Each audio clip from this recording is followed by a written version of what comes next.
So this love, this universe of love from which we emerge and to which we go when we leave this planet, is an eternal source of strength and of energy. It's one of the planet's great natural resources, human love and human energy. Rescuing and having sympathy for the downtrodden, wherever they were, in Russia, in the Middle East, in the South, in the Appalachia.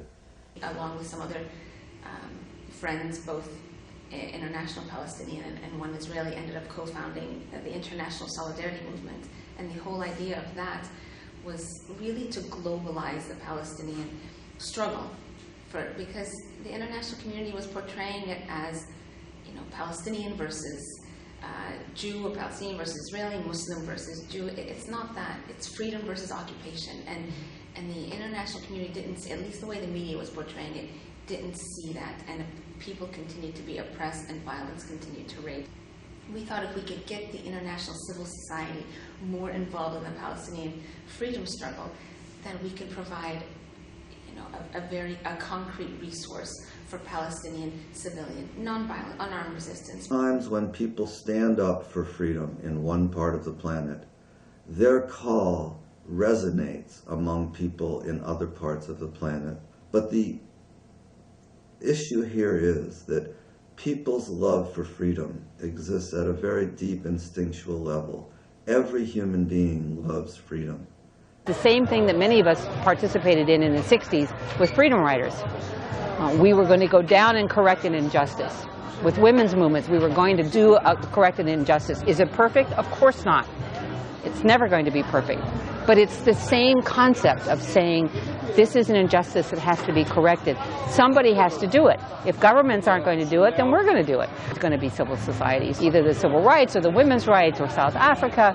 Once you are a nonviolent activist and you see that it does work, ultimately it does work, I think you realize that that is the only answer. Violence is never going to be an answer. It just creates more violence. And the thing that made me even more passionate about doing this was going to Berlin for 3 months and working with their nonviolent, their nonviolent committee in Berlin, because, as I said, every Friday they have a nonviolent action. Every Friday they march to that wall. Every Friday. So I was living in Berlin. I was living in Geneva. I saw how the Palestinians responded by nonviolence. I saw how smart they were and how dedicated they were, especially in Berlin, where they were having nonviolent actions every single Friday. I was so humbled. I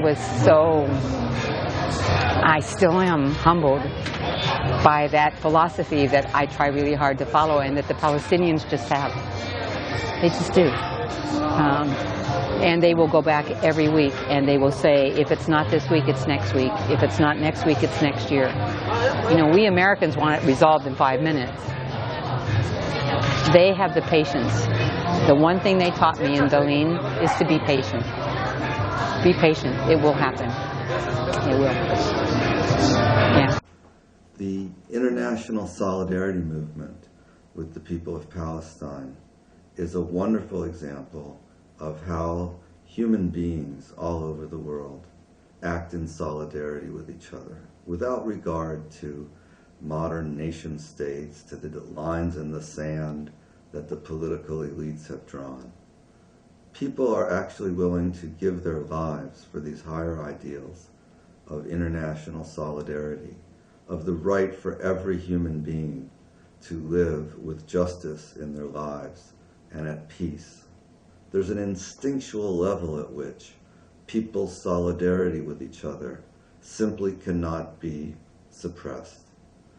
People understand that the people of Gaza have been denied the bare necessities of life, have been herded onto a small enclave surrounded by barbed wire.